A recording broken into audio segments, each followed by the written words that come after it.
The Bamboo Project Podcast starts in 3, 2. Welcome to the Bamboo Project Podcast. My name is DonivanGray, the future $10 billion man.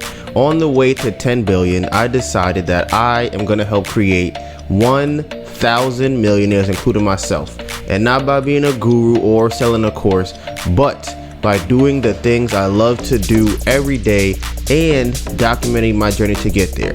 I figure I'll make all the mistakes so you don't have to. My name is DonivanGray, and this is how I will turn my life into a living. We made different playlists for all the things we are into, and you can find all of those links in the description box below. This may be your first time here, and if it is, welcome to the family. But for everyone else, this is chapter 4, page 189. Today's date is Saturday, November 4th, and it is 11:44 a.m. Before we get into the topics of the day, we always start off with screen time. That is when me and Melissa check our phone to see how much time we spent on it last week, because we always say if we are not taking advantage of our phone, then our phone is taking advantage of us. And we can't have that. All right. So every day last week, I spent an average of 9 hours and 1 minute on my phone each day. Now, this one is the crazy. I don't think I've ever seen this before. I mean, it's like, I kind of know. I'm not surprised, but it is really high. So my most used app is X/Twitter, then YouTube, then Mail. So I spent a total of 20 hours and 42 minutes on X last week, which is roughly 3 hours every single day just on Twitter. And it's like, it's high. It's higher than I know I've had stuff in the past before, because normally I don't really go past like 2.5. This is damn near 3 hours a day. If I wake up in the morning, I'll use it, and then I use it again at night.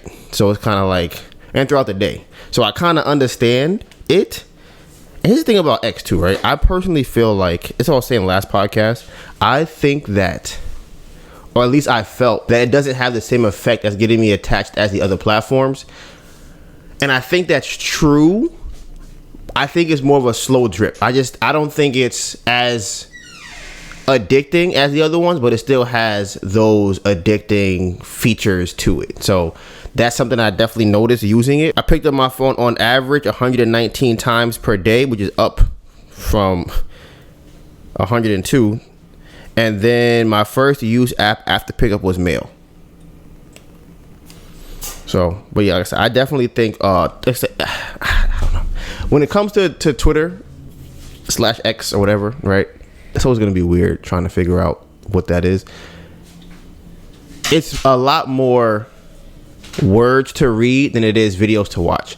So even to this day, I think I said this a couple of weeks ago. It might have been almost over a month ago now. It might be 2 months.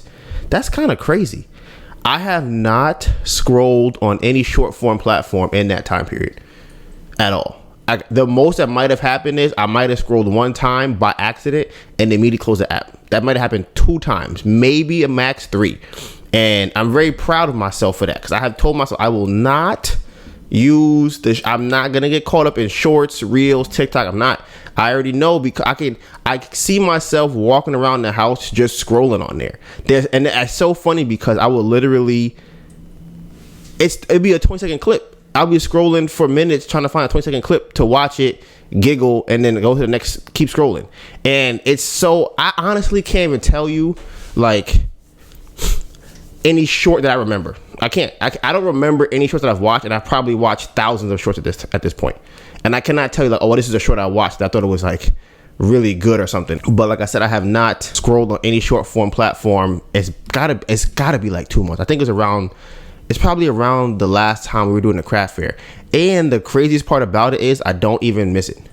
I have Twitter now, so I guess that helps. But even on there, I don't scroll in videos either. I only look at on the timeline or whatever it's called, the thread. I don't even know what they're calling on Twitter.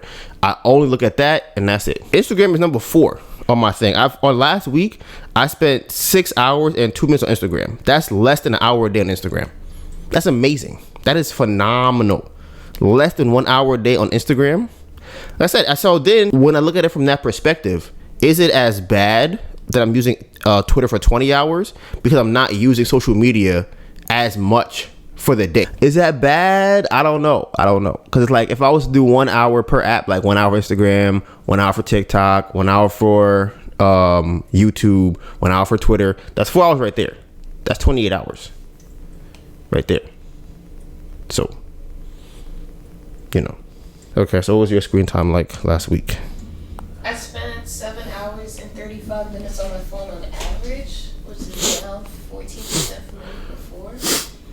I spent 7 hours and 40 minutes on Gmail. I spent 7 hours and 30 minutes on TikTok. I spent 6 hours and 30 minutes on Instagram. I spent 3 hours and 30 minutes on music. I thought it was going to be lower than this because I was outside more, but I don't know what happened. So yeah, I don't even know I don't even know what this means because I've spent still 8 hours a day on my phone, but been outside and doing stuff and then still sleeping. What apps they use? What are the top 3 apps? Top 3 apps are Gmail, Instagram, and Gmail, TikTok, and Instagram. And then I picked up my phone on average 115 times per day. First used app after pickup is Gmail, then Instagram, then messages. That blows me every time because I don't understand how TikTok is my second most used app. And it's never in the first used app after pickup. Mm-hmm. Never. Okay, so now for the subscriber check. On our main channel, we are at 6,657 subscribers. And on our Candle channel, we are currently at 676 subscribers since last week. Listen, and that video just hit 900 views. Not the last vlog, the one before that. So I'm telling you, I have some stuff in the chamber in terms of like editing and growing that channel that I just gotta I just have to get to it, but we have so many things in the middle of that, so I can only add very small amounts of finesse to those videos, like little 1% better here, one little thing here, and I'm seeing the retention be higher. I'm seeing that the views are higher. I'm seeing different things like that, so that's always good to see. But let's get into the podcast. So, howdy everyone. Hope you're having a great day today, whatever day the podcast come out. It might come out Sunday, it might come out Monday, it might come out Tuesday. I don't even know. This morning I had woke up at like 3 a.m. and one thing that I have talked to Melissa about, I don't know if I said it on the podcast, but they built this building up next to us. And I started noticing this in the last week, I guess, maybe 2 weeks, just because the building is so high now. It's messing up my sleep schedule, and my brain doesn't know what time of day it is. So if I wake up in the middle of the night, which I think is the middle of the night, it's completely dark. So I'm thinking, it's probably 2 o'clock or something, right? But then I check my phone and it's 6 o'clock, but I can't see. Like normally before at 6 o'clock, I could see the sun rising, but without. I don't know if that's called like pre-sun rising, where you could see the sun not the sun. You can see the color of the sky become lighter. But so it's probably like 6-ish, maybe it's 5 or 7, like something in that range, right? Now, when I wake up, it's dark until like basically 9 o'clock, right? I have to get up out the bed, walk to the window and look at the sky, look up over the building to see whether or not the sun is out, right? And it's definitely a weird feeling because even when I was at my mom's house and my dad's house, I've never had a situation where my view, I couldn't tell what time of day was by looking out the window. And this is definitely new to me. I wonder how many other people experience this. So I had a friend who he lived, I don't know if he had sunlight per se. I know they had a building next to them, but I don't know how much of that light got into their room. But it's weird. It's a very weird feeling. The word solitary confinement comes to mind when I think about it, right? Because I really don't know time. I have no idea what time of day it is. It could be 2, it could be 7, it could be 4, it could be 8. It's just dark. And then when we had the windows, because right now the window is open, the shades are up, and that's different than we had before. Before the shades were down, we had the light on behind me up all the time. So we, at that point, we still didn't know what time it was. We just knew at that point we didn't really care. But more recently, we've had the shade open, and I don't know. It's like I said, it's weird. It is so weird to have. How many people, if you have a bedroom that is blocked by a building, please, this comment, I'm just curious how many people have that or have experienced that. I would assume you would only get that if you live in some type of complex building, the projects, or maybe if you have one of those, I would say houses that are in the middle of other houses, because your bedroom might not be really where the window is at. That's the only example I can see of that. But even still, with that at my dad's house, I still had a view of outside. I just, it wasn't blocked by anything. Like, this is crazy. It's actually crazy to think about that I don't know when the sun is up in my house. That's kind of crazy. Like, that's actually crazy to me. But yes, that is the update. The building, when Melissa looked it up a couple of weeks ago, I remember she said that on their plans, the building was only supposed to be 23 floors. It's clearly 25, if not more than 25 floors. And I was wondering what would happen if an inspector came and saw that, because you can't make them remove the floors. That would be kind of crazy, right? I mean, I guess you could, but they probably would. I don't know. They probably pay a fine. They might pay the inspector or something. But if I added more floors to my building, who's gonna like if I add 3 more floors to my building, that could probably increase the amount of money I make every single month by $50,000, $100,000 a month extra $1 million a year for that, plus whatever you get in value for the house. So yeah, like I said, this is definitely crazy. And I'm telling you, they're building this thing so fast. I'm gonna probably put some video in here for you guys so you guys can see it. The bottom 5 floors, I would say, not even 5, probably the bottom 12 to 14 floors already have windows and basically framing inside. Like, they're pretty much done from what I can tell. The exterior is done, the interior seems to be done, and this is crazy. Like, this is absolutely insane. I was talking to Tori about this the other day. How many people does it take to do this? If you have a building that has 700 units, how many people do you need to renovate this fast? If you have, I don't know how it works. Does every unit need its own plumber? Does one plumber do 5 units a day? Because if you're doing 5 units a day for one plumber and you have 700 units, that means it would take one person, it would take them 140 days. So it'll be 4.5 months for one person to do the whole building.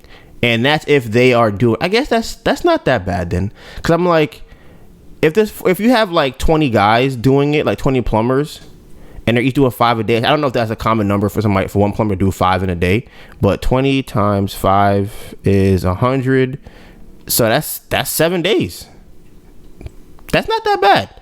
But they also have that. Then they have people who are framing. Then they have people who are doing electrical. People who are doing the flooring. People who are bringing in the appliances and the tubs and whatnot. So, and the exterior and the car, like, it's in the sheetrock. It's just, like I said, it's crazy to watch them do this building. But in other news, we, as you can see in the title, finally received the 15K. Right? Oh man, I just, in my soul, I'm like, if we had got the 30, oh my God, man. If we had got the 30K, oh my God, we would have started doing crazy stuff. So since we got the 15K, we got it probably on Tuesday, and we spent, it's Saturday now, we probably spent about $4,500 on just, we paid some debt off, not off, but we have owed some money towards debt, so we paid that. That might have been maybe like $2,000, honestly. Then I took $500 to go out and buy some pants and shirts and sweaters and stuff, so I can have that for craft fairs and whatever else we're going to do. So I went there yesterday. I'll tell you about that later. We bought some subscriptions. Y'all know I love me a subscription. Okay, that is my vice. If anybody wants to scam me, package it in a great subscription. Okay, a subscription that is believed to help the business. You got me in a choke hold. How much it cost? $500. Ooh, I might have to get that. Right, that's literally how my brain operates. If this can help us make money, then I'm a sucker for it. So we have one called AnyWord, which is AnyWord. What is it? How would you describe it? It is a copywriting tool. So there's that one. We have Buffer, which helps us schedule content. We pay for Shopify, which is another $136. What else do we pay for? What subscriptions were there? Might be Midjourney. There's a couple of them. It's probably like 9 or 10. Oh, I had to go buy Wax. It's not a subscription, but if it was subscription, we're paying like $350 a month for that subscription. So there's that. What else have we got on there? Those are the most important ones I can remember, but that's how we've been spending the money so far. We got food from DoorDash maybe like 2 times, maybe 3 times this week. That's us splurging. That's us. I always find it funny when I think about what splurging is for us, relative to what I know people would spend it on. But I know there also are people who would get $15K and still look like they're homeless. So for me, I do want to buy toothbrushes, which is, I forgot that. I did buy that. I bought toothbrushes. I bought stuff for my beard, just regular stuff. Now, this is a conversation I've had with Tori and I've had with my friend Tim, right? Now, I asked them because I'm very curious about this. How many boxers and briefs do people have? Not girls. I feel like girls have a lot of underwear on a regular basis, right? But because I feel like there's always deals for that. But I could be wrong. It could be a different reason that they have a lot of underwear. I don't know. Either way, I asked them, how many underwear do you have at like right now at one time, right? So I think Tim told me 20 or no, I think Tim said 30. I think he said 30, and I think Tori said like 50. And not in my head, right? Because I don't have that much. So I'm thinking, they probably gonna tell me like they probably have more than me. I'm assuming, but I don't know how much you want. They probably have like 12 or 15 pair, right? 30 and 50 pairs is crazy. Maybe 12, maybe. And I'm thinking of underwear that I can actually fit to, because I have a bunch of underwear with holes in it and underwear that's too small. But in terms of underwear I can actually fit and wear, I probably have 9 maybe. So I'm like, okay, how often do people even buy underwear? Do y'all go out every week and buy it? Is it like a monthly thing, a bi-monthly thing, a quarterly thing, or whatever? And then asked about socks. Same thing. They were like, yeah, I got a whole bunch of socks. I'm like, damn, that's crazy. So I'm like, you know what? I got to go out and get me some more of these essential wares for the house and just going outside. So I spent some money on that. And Melissa spent some money on herself. We both got a little stipend from the money to go and spend on things that we need personally or we want to get for ourselves. So that has been it. Right now, we probably have about a little over 10,000, probably.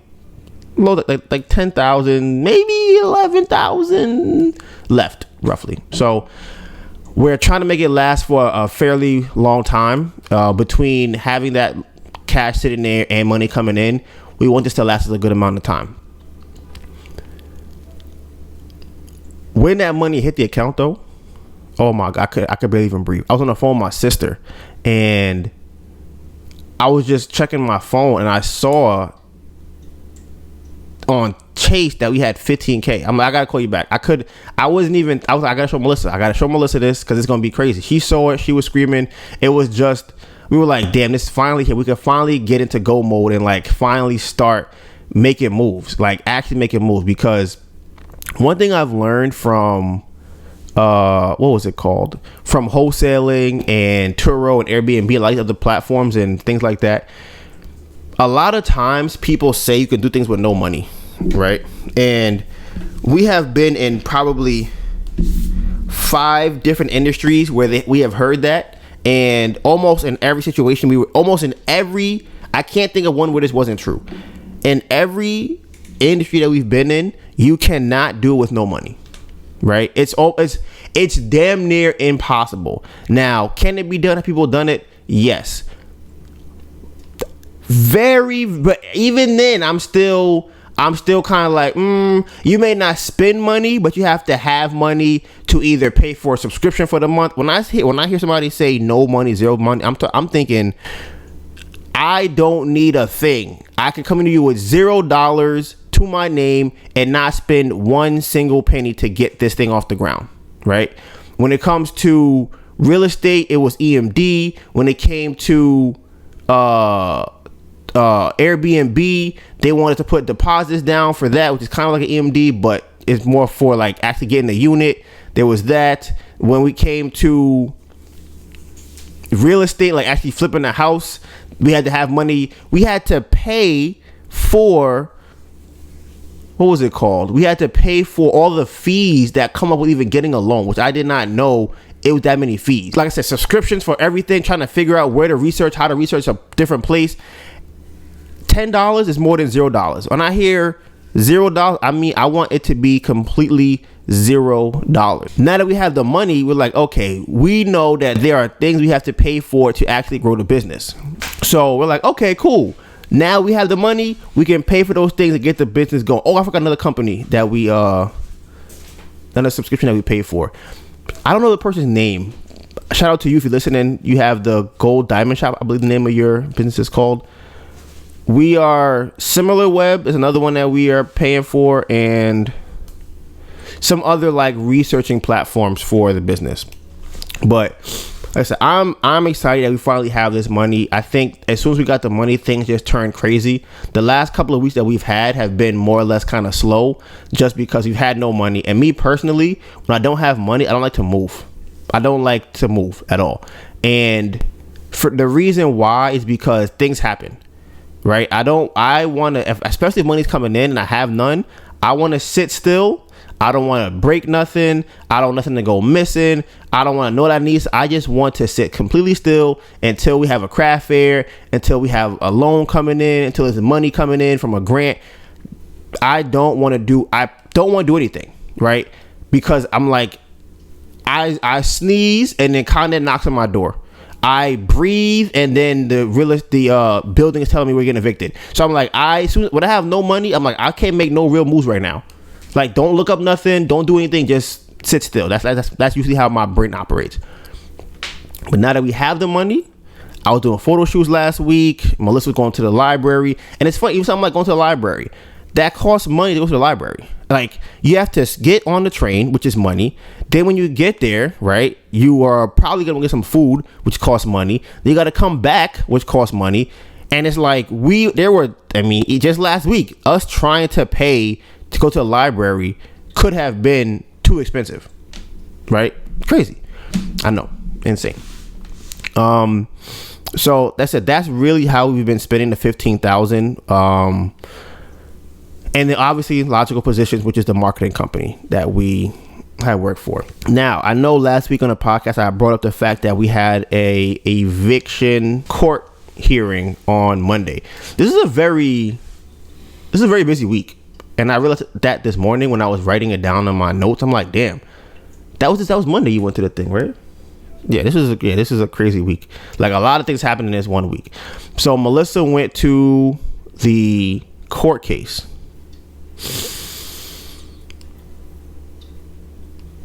By herself, I might add. And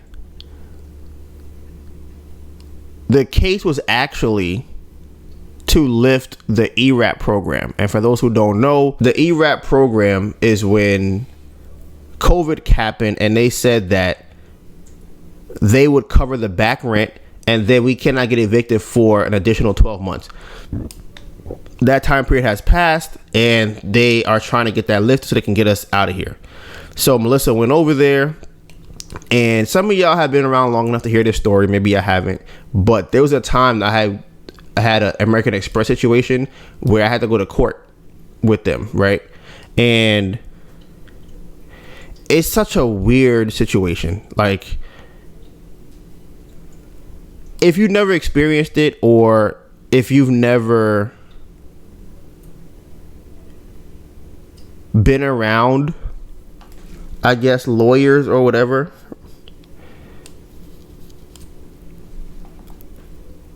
as a kid, I always thought that lawyers were this very prestigious role, only given to the most intelligent, the most sophisticated, classy. Like, that's how it was portrayed to be a lawyer, right? And that is simply not the case. There are many a lawyer I have run into who don't exemplify any of those character traits at all, right?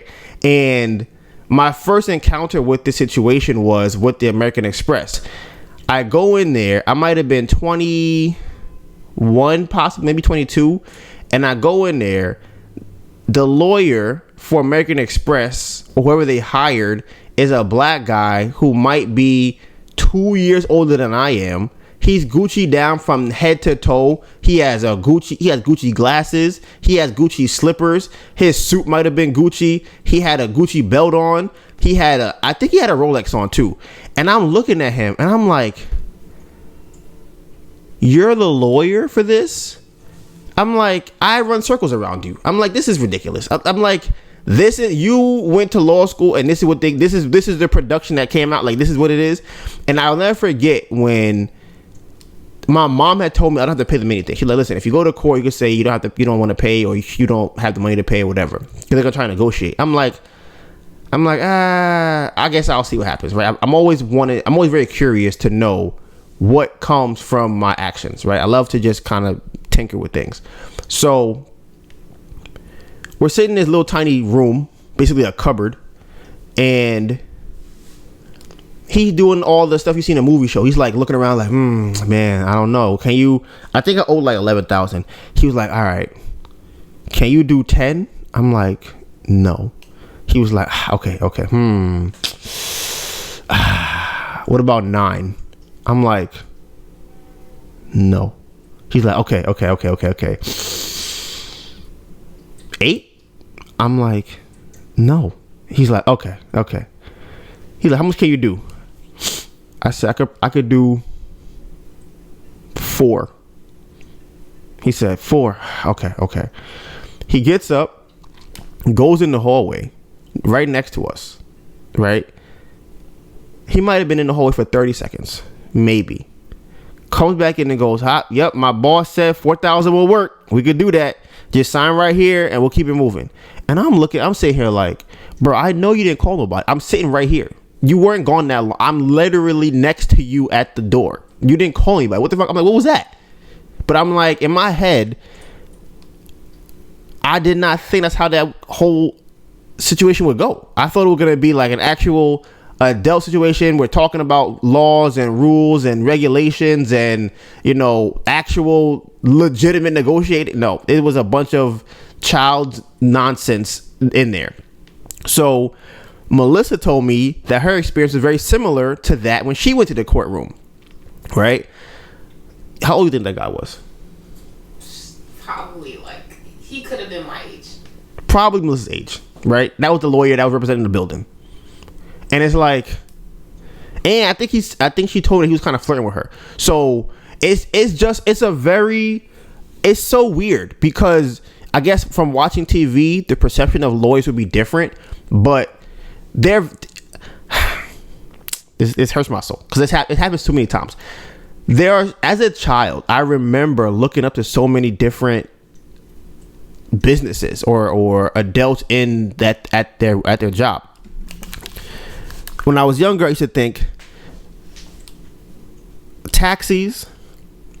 I thought about lawyers. I thought about real estate agents, another one. And the other one is doctors also. Those are the big ones that I remembered.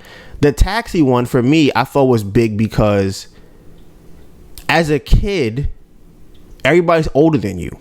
So I'm thinking that the mature people are I'm thinking you're hiring the most skillful people to be a taxi driver. That's what I'm thinking at the time. I'm like, oh wow, they let you drive a taxi and pick me up and just randomly drop me off somewhere else. You must be like a very upstanding citizen who knows the city very well, who is very good at communicating and very good at that. No, the people they hire to be taxis are drivers or Uber drivers are usually the people who were usually like unskilled labor. The people who are like, I'm just chilling, I'm not going to school, I dropped out of college, high school, or middle school, whatever, I'm gonna be a taxi driver. Or I'm not from the country, I need to just make some money, I'll be a taxi driver. Like, those are usually the people that are taxi drivers, right? But as a kid, I'm thinking like, oh wow, you really must know a lot of stuff to get this job. No, right? Same thing with lawyers. It's like the lawyers, they go to school, they pass the classes, they become a lawyer, and then it's like, wow, you are not mature at all. Like, what the heck is this? Same thing with doctors and agents. With a real estate agent, you assume, listen, you are a real estate agent, you must know real estate, right? Like, you would assume your profession is in real estate, you would know real estate. During the wholesaling era, they don't know anything. The young ones, the older ones, it's only like a sprinkle here and there that actually understand real estate. And even then, they understand it from what they've done. They don't understand it as a whole. So it's just a very weird interaction with multiple businesses as a kid, looking at them, thinking these are mature people. Then you get to their age, you're like, oh, the other one was teachers. That's the other one. Teachers, that's the craziest one to me, to be honest with you. The craziest one to me is teachers. When I was in high school, we had teachers who are probably younger than I am now. There's no way that you at 25, 26, 27 could be a teacher. Of really anybody. You have to be a special kind of talent to be a teacher. Like a legitimate teacher who understands emotions, who has a very high emotional IQ, who is intelligent, because you have to be able to communicate what you are thinking to the students. You have to be able to know that subject very well, that you can explain to different people in different grade levels. Like, okay, I understand that you like to play basketball. I'm going to communicate history as a basketball person. Okay, I understand that you like photography. I'm going to communicate history as a photographer. That's somebody that actually understands their work very deeply. And to get to that level, you have to be doing it for a very long time. You just left school 2 years ago. You do not know. You are not that good at teaching, right? And then the other thing is, they don't get paid that much. So it's like, okay, you have a teacher making maybe $30,000 a year, $40K a year. They have their own regular life human problems. They're not making that much money. So they come in, they're going to bring that into school with them. I remember I had this one teacher. She was crying in class because her boyfriend broke up with her. Not only was she crying in class because her boyfriend broke up with her, she told us that. How do we know that? We should not know that. We should never know that. There's no reason why any of the kids should know that you and your boyfriend broke up and you're crying in class because of that. She put on a movie one time because she wanted to cry the whole class. The whole class, the whole period that we had her, she sat down in her desk, put a movie on, and just cried the whole time. And I'm just like, this is crazy. This is insane. But again, she was young. She was another young one. Then on the other side, it's like, how much do we respect you as a teacher? Because if we're being honest with you, if you can't fight, a lot of people are not going to respect you, especially as a guy. Like, if as a guy, we looking at you, if you have to either be smooth, cool, super, super smart, or be able to fight. You got to have something for us to look at you and go, okay, I'm rocking with you. You don't got none of that, and you're 24. You're 26. You're not even 30. That's crazy. Like, that is such a crazy thing. And forget about them teaching. I think that it's worse for them to teach younger kids. I'm talking about 4, 5, 6, 7, 8 than it is high school students, because those kids are way more impressionable at that age. So you have to be even more sensitive to the children to understand what they would need, what their upbringing is, what they're feeling at the time, to communicate with them. To a 4-year-old or a 5-year-old, certain jokes you can't make with them because they're going to take it seriously. They're not going to understand the nuance to it. But you have to understand that as an adult, I got to talk to you like you're a 4-year-old, but I still want to treat you as if you are a mature person. I don't want to treat you like a child. Like, I don't want to baby you, right? It's very, very complicated and very, very nuanced. You're not doing that at 24. You're not. You're very, very, very, very, very, very, very few people are going to do that at 24. So I said that's one of my pet peeves, honestly. Like my biggest pet peeve is people having children when they shouldn't have children.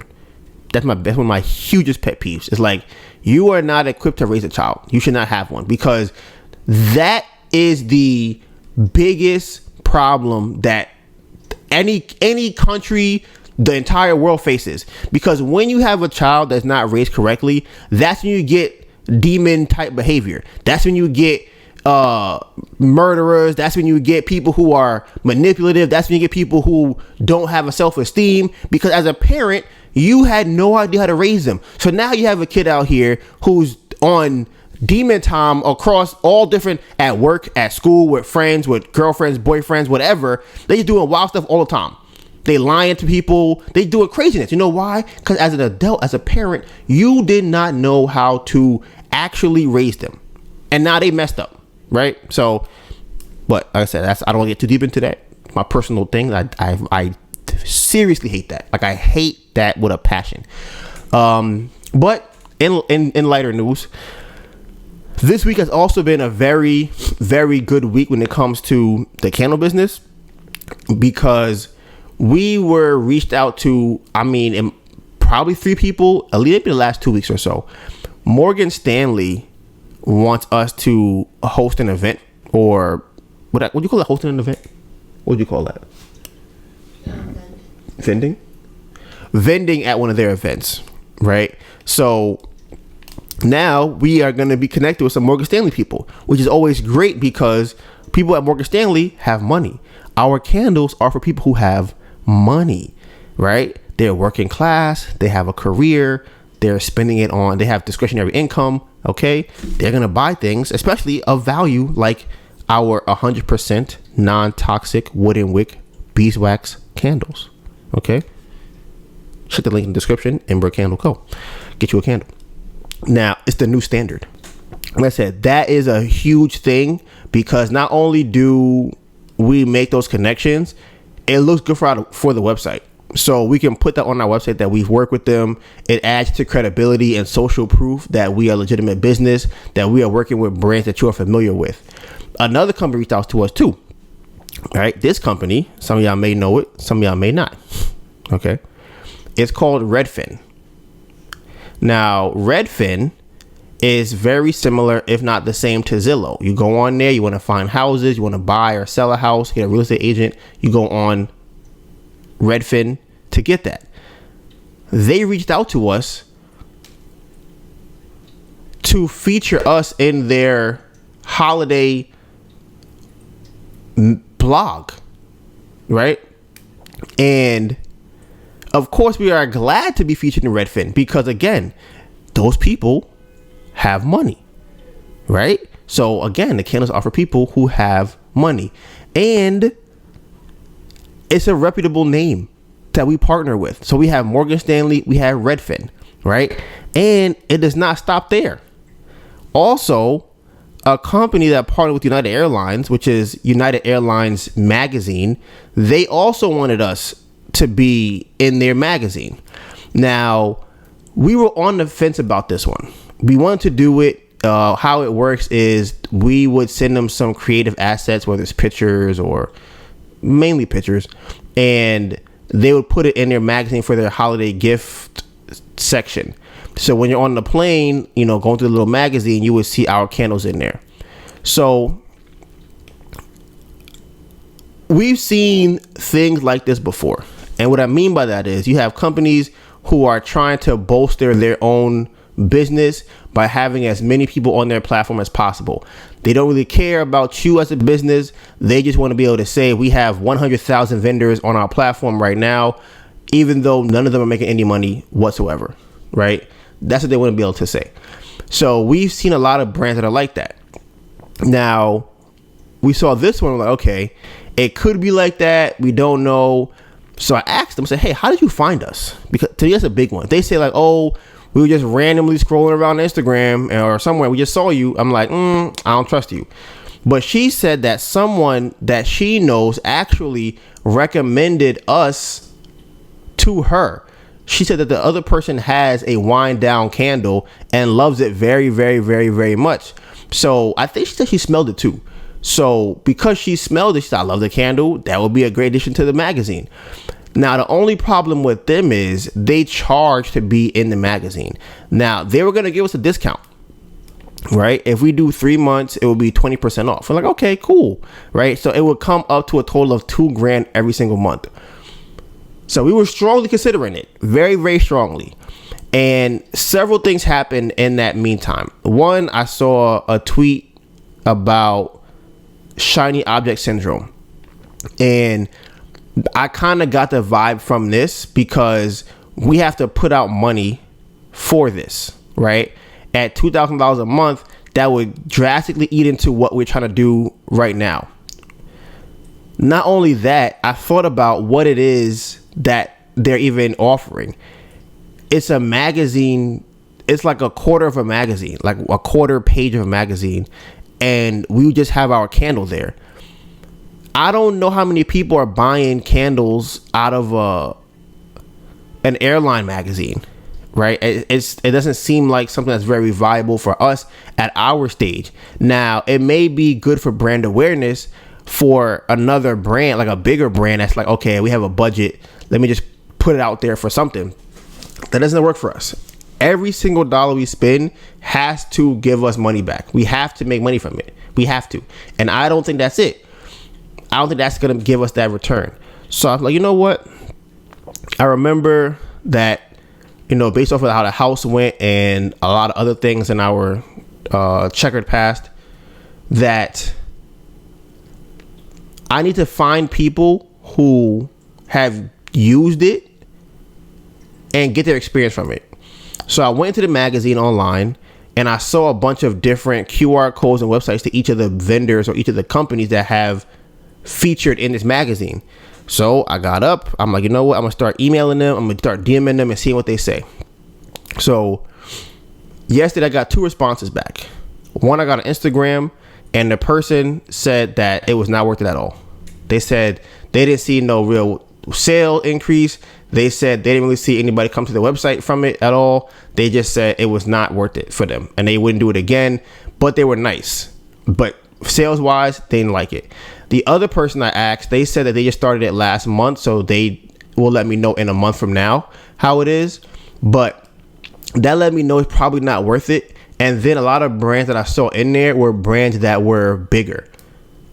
So, like I said earlier, they could be just trying to spend that budget. It's not important for them to make sales. They have $2,000 to them. It's absolutely nothing. And another thing too that Melissa and I talked about yesterday is that there are a lot of bad companies out there. A lot of bad companies with money. And as a small company with no money, we cannot follow a bad company with money because they are making bad decisions with their money. And it appears that they're doing well. So, for example, yesterday I remember walking through Penn Station, and there was a company for his bag. Very nice bag, right? I probably would have got the bag myself if I had money. I might have checked it out. However, I always wonder how much sales are you actually getting from paying to be at Grand Central or paying to be in the train station, like on the subway, right? I don't believe it's a lot. And the reason why I say that is because a lot of times the ads that they're running aren't even that good. This ad in particular seemed like a good ad. The rest of them just will be the name of the brand and a word or something. And you're like, what? What is that? What am I paying for? What am I getting from this? So I don't really think it's always worth it, but it's cool to say I have a billboard or I have an ad on the subway or whatever. And it's like, yeah, it's cool, but are you actually getting sales from it? And I don't think that a lot of these brands are doing that, but they have the money to spend, so they spend it. So, it's like, hey, who am I to knock whatever you guys want to do? That's what you want to do. That's your business. I'm gonna mind mine. So I guess in future news, we have 2 fairs tomorrow. Right, we have not done a fair in a very long time. There's a brand called Faraday. They're a clothing brand. They want us to be in their store tomorrow, and then we're gonna be at Grand Bazaar tomorrow. So this is great because it adds money to our bank account when we just spent about $5,000. So if we can make a good amount of money, that would be phenomenal. Okay, so I'm gonna be at Grand Bazaar tomorrow. Melissa will be at Faraday, and Melissa has not made candles in probably 2 months, basically, unless it's like a one-off here or one-off there. So this is our first time in a very long time making a group or a batch of candles. So that lets you know how far removed we are from the craft fair space. League of Villains segment, yay, wee, League of Villains. So lots of stuff to talk about. I think I started going to the library not last week but the week before. Is that true? Yeah. So this week currently because what I would do, I would go to Starbucks, I would get my drink, and then I would head to the library, try to find a seat, blah blah blah. So there is this spot. It's beautiful, and it is like directly connected to the train station, and it is always empty in there, like especially at the time of day that I'm trying to be in there working. They close at 8:30, and I'm a night person, so let's say if I wanna quote unquote start my day, like start doing admin work or computer work at 4 o'clock, 3 o'clock, and I head over there, I'm there for like 6 to 7 hours working on, whatever it is I have to work on. And that's just been really beneficial. I need aesthetically pleasing places. I need places that have good smells that are aesthetically pleasing. In order for me to work well, that's just the environment that I work well in. You just got to know yourself, and it's not a right or wrong thing. It just is what it is. So like, I'm saying that to say, if I were to go to a library in this area, that would be hard. Going to the Starbucks in this area, it's better than being in the house, but it's also hard. So I've really been enjoying it, just thoroughly enjoying it. I've been getting a lot of work done, like things that would take me weeks to do, not necessarily because it's hard, but just because, like there's so much stuff that could just be done in the house in general, where it's like, okay, I'm in the house, Sushi's meowing, it's like, oh man, they need water, let me get up and give them water. And then it's like, okay, now I'm walking past something and like, oh man, this is not in the right place. Like it's a lot of distractions. There's a lot of distractions for sure. There's construction going on. Like I didn't realize how loud it is until I had to open the window, and I'm like, oh my gosh, like this is crazy.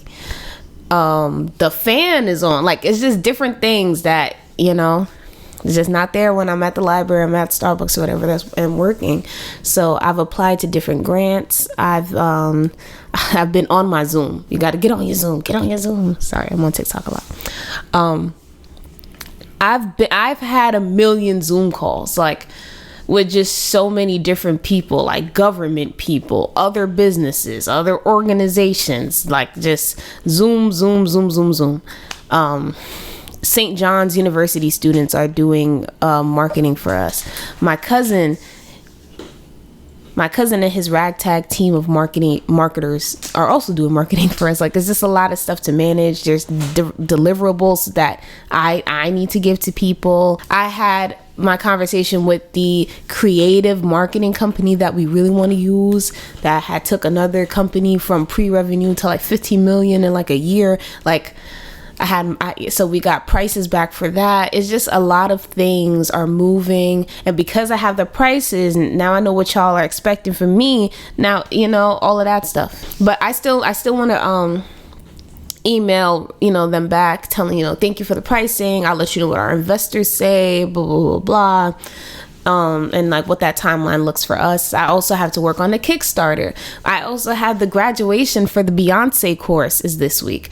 And there's another program that I think I'm starting called MasterCard Digital Doors, because they also partnered with Beyonce. So it seems like this particular cohort ended, and then I would be starting a new one. So there's that. And that also has to be done. There's just a lot of things that need to be done. And like Donovan said, we're doing Faraday tomorrow. We have Morgan Stanley on Thursday. The things are moving, and they're moving at light speed. And like having the money, we can move too now. Like there's no hold up. What we need wax. Okay, there's money to buy wax. There's money to buy the boxes. There's money to buy a label machine, because right now, if we're trying to focus on, oh my goodness, there's so much. If we're trying to focus on increasing our orders, and I know for certain that we're supposed to get 40 to 60 orders from a corporate gifting thing that we have. Like, we need to, have kind of like a system for that. So I'm super, super happy. I've been working a lot. I've been leaving the house more, and it just feels like it's go time. It just feels like October, I wouldn't say necessarily was a month of rest, but it was a month of survival. It was a month of learning. And I think the things that we've learned in October, just in terms of on the back end with the business, what Donovan's learned with the website, just making that more interactive, making it the best experience, making it legitimate. If I'm a random person that sees an Ember ad and I click on it, you never met me, never met Donovan, never heard of Ember, but you'll look at it and be like, well, okay, this is a legitimate company that I could spend my money on. So that's been a super huge focus. And then now that we have the budget to really pay for the marketing, I think we barely made it a week in of doing I think it's $30 a day. Barely made it a weekend of doing $30 a day just with the money that we had, and it was done in 2 days. We could not run any more ads. So just being able to build, oh God, I wish y'all could really just understand. Being able to build the analytics, being able to come up with data with this is not working, this is working. For the ads is insane, because ads are one of those things where it's like, okay, once you figure out how to make $10, you just add more money into it, and now you'll be able, if I'm spending $10 to make $50, that means I could spend $20 to make $100. That's how ads are supposed to work. So like I said, the business is moving, and there's so much going on, there's so much to do. So I ended up going to the court date by myself. I woke up in the morning, and Donna was like, okay, are you ready to go? And I'm like, yeah. And he's like, all right, you want me to go with you? And he was joking, because it's like, yeah, why would he not go with me? And I was like, no, I don't want you to go with me. And I don't know why, but I'm just like, I think it's probably better if I go by myself. And I was nervous, I was scared, but I was early. I have a bad habit of being late. I was early. I was there before the courthouse opened. I got upstairs, found my number, went to the clerk and everything. He said he couldn't find the case. Turns out I gave him the wrong number. Had to go back outside, find the proper number, go back inside. So, and then once that was cleared up, he told me where to wait at. I was waiting there. The lawyer came, and pretty much I don't even know if you would call it negotiation. I had just told him what we have, coming down the pipe, because we don't want to not pay rent. We don't have the money for it. It's not something that we don't want to do. So, it's not something, yeah. So, we there's programs that helps for situations like this. We've applied to those programs. We've applied to to get a housing voucher. I actually want to ask you about that. We've applied to different lotteries to try to get a cheaper place to live at. We've done different things. The one-shot deal would pay the past rent. The voucher would make the rent cheaper and would help us. We would only have to pay a portion of the rent, and then maybe we could move somewhere else with that same voucher that has more space. So we've been doing things to try to get the building the money, just not necessarily from our pockets, but so they take that as a good thing. Okay, you're applying for these resources, you're trying to figure something out. So they were willing to work with us. They're like, okay, you know, I know the government takes long, so here's the time frame that you have to figure all this stuff out. And I'm like, okay, the government do take long. So if I need extra time, how does that work? Like, it's in process. They have the information, everything's submitted. I did my interview. Like, what happens then if it's like 2 months and we still haven't heard back? And he's like, yeah, just, you know, let us know. And then, you know, we could see what we could do. So that, like I said, that just kind of, people want to work with you.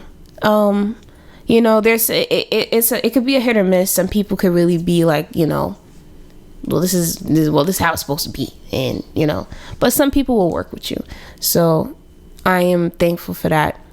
And we're just going to keep moving forward. Yeah. So they wanted to be paid by December. I'm trying to work on some like the Kickstarter and stuff like that to kind of handle the debts that we have too, or like, yeah, there's just a lot to do. From the Beyonce course, I had my final one-on-one office hour with one of the coaches, and she gave me like 4 different resources with angel investors, and I would just have to kind of work on my little elevator pitch like in text and send it to them and see, you know, what they say. So but you know, all of these things I still have to sit down, break off a chunk of time to do. And the timing is very important, because December, like once November ends, once we make it to Thanksgiving, people ain't thinking about the monies no more. Like, it's over. I'm about to vacation with my family for the whole month of December. Like, I don't know what to tell you. And you know, investing kind of doesn't really get serious again until like maybe February. So that's just like, you know, the things. Oh man, I'm getting overwhelmed talking to y'all. So, but like going to Starbucks, going to sit down in one place for X amount of hours, you know, being focused has been really helpful. And I hope y'all are, you know, yeah, get excited, y'all, because y'all gonna see some cool things in the future. I don't know what it's gonna be. I don't know exactly what it's gonna be, but we work hard, so you're gonna see some cool things. So I was just checking my phone and I saw that, I don't know when it happened, maybe last week possibly, but we got a sale from one of the ads, so that's really cool to see. Really? Yeah, I don't know how much they spent, and I don't know. I know it says we got one sale, so that's great to me. Because, like I said, I think I said it before. The goal was to get one sale from an ad. Now I'm gonna go back. I'm gonna watch the video, watch the session, see where they came from, see why they clicked, what they bought, what they liked, and then go from there. But then one thing too, because Melissa always brings this up. He always says that like when someone, like, it's stupid that when you Google Ember Candle Code, the first thing you see is an ad. So like you might click on that ad when you already were Googling us to buy something from us. So it will look as though you found us from an ad or something, but it's like, no, I knew who you were. I clicked on the ad when I saw it, and then I bought a candle from you. Because I thought it was a search result. Right. Right. So it took us 20 clicks to get one sale. That's what this says so far. $54. That's pretty good. They spent $54 from that ad? That's really good. That's like 2 days of advertising. We're still waiting to hear back from JFK so that we can possibly sell there. It would be for December at this point, right? We also downgraded the storage unit yesterday, so we have a smaller unit. So instead of paying like $450 a month, we'll only be paying like $200 a month. So, you know, saving money with that is really good. And I find it interesting how making decisions when you have money to save money is funny to me, because we had it when we had less money, right? And the reason why, like, think about how crazy this is, right? We could not downgrade the storage unit without paying for the new one, and we can't afford the new one or before. So if we had to pay $200 something to do it, to downgrade, we would save money for the following month, but we wouldn't have the money at the time to pay for that. And just like that, being broke makes you broker. because now we're stuck in paying $400 a month because we don't have $200 today to pay for saving money tomorrow. So that's it's weird how money works. I'm telling you, it's a very weird thing. And the last thing I wanted to say too is what I've noticed about us is that things always get bad before it gets better. And it's always a calm before the storm in Ember Candle Co. It's always like we're chilling, like it's not really much to do. And then it's a land that's just craziness, just nonstop, just going. We have the Morgan Stanley thing next week. We have 2 fairs tomorrow. We have Grand Bazaar in 2 weeks. We have photo shoots to do. We got websites to revamp. We have content to make. There's a list. We have email journey to set up. The list is so long of things we have to do. Like it's so long. Oh, and we paid for our credit. Well, my credit, the repair that we were doing before. I told y'all we had missed the last payment because we didn't have the money to pay it. So we just finally paid that. And when I went to look at my credit, I saw it dropped 100 points. So now we have made some progress. It all's gone. All the progress we made is lost. And now we have to start from, honestly, probably less than we were at before. They have an option for going to court, which we might just do just to get our credit up even higher because we don't have time to be fooling around with this foolishness. And the YouTube Live was the last thing. The YouTube Live. We want to do it. We don't know when it's going to happen. The last 3 months of the year have been the hardest for us to do it. It's honestly been about 4 months now because I think 2 of the months we had like a craft fair on that day or the next day or the day before.